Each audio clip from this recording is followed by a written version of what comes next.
and today, falling things over. Today we're back out in the shed because I wanted to introduce you to the latest member of the team. You've probably seen photos. He's been with us for a couple of weeks, but I've only got a couple of days sort of serious use out of him so far. We're hoping for a lot more in the future, but this is Beastie. Beastie is the newest member of the Oakbound team, and he is a centrifugal casting machine. More specifically, he's a Romanov machine from the 1960s. So not only is he a robust piece of well-built engineering long before we got all that kind of lightweight crap from China, he's a serious bit of kit. But he's also old enough to be my father. So Beastie, the oldest, newest member of the Oakbound team. Now he was an acquisition between myself and Mike of Broadsword miniatures. And Mike has recently picked up the Hinchcliffe fantasy range. So that will be one of Beastie's tasks, will be to spin up the Hinchcliffe moulds so that we can see what we've got, what we haven't got, what we need to get new moulds made for, and then they will be back in production again, which is always exciting, seeing old stuff back in production. And because Mike is a big Jethro Tull fan, you may have seen the Dunringle fort that I made for him last year. It made perfect sense that he would decide to call his new venture Broadsword Miniatures, and so of course Beastie was not only appropriate because of the weight and the size of this thing, but also because of the link to Broadsword and the Beast, the Jethro Tull album. So that's why we decided to call him Beastie. He is an absolute beast. We had to manhandle him down from the place that we picked him up from.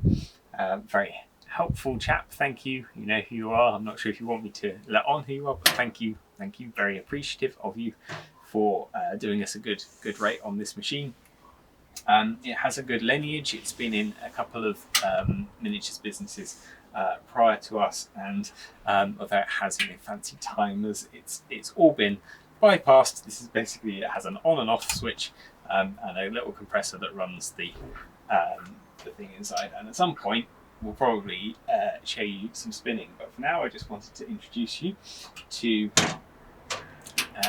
Beastie, and also my new move to this side. You can see this has given me this new sort of sorting area here.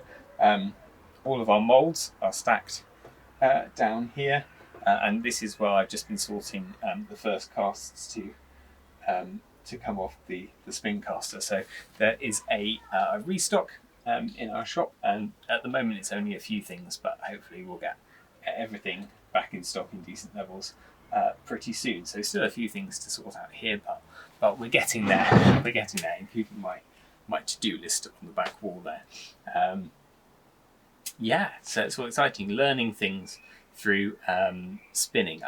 There are a couple of reasons that I wanted to take production in-house. The first reason being restocking. I can do that whenever I've got a few hours spare, and it's worth turning the crucible on, getting everything heated up to pressure, and I can restock when I need to, rather than putting an order in and having to wait several months for the caster to get back to me on that front.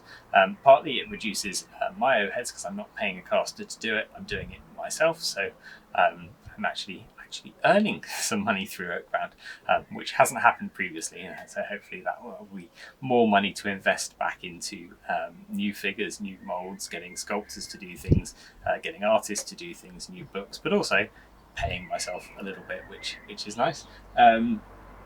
Another reason for doing this is that I think that people who are designers or sculptors should have a knowledge of the process. So I have been to a casters previously, and I've seen how it works, and I spun things at other casters previously to see how their setups work.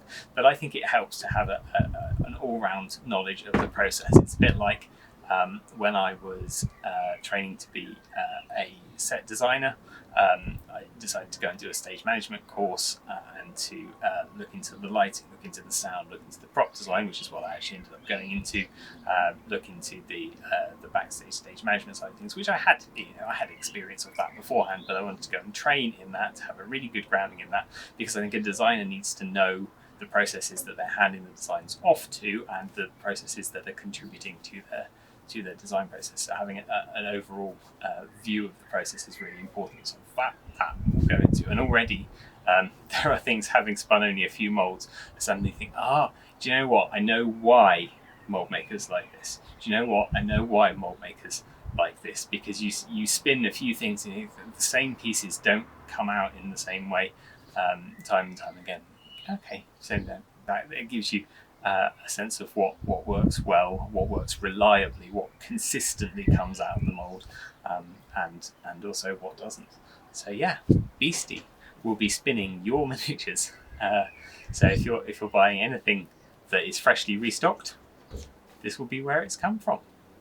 And I hope that I will be able to see some of you. I won't be able to take Beastie to shows. Beastie's too big, but I hope that I will be able to see some of you and either talk to you about it, or if you're local to the area, you might be able to come over and see and maybe have a go sometime. That would be nice. Take care. I shall see you next week.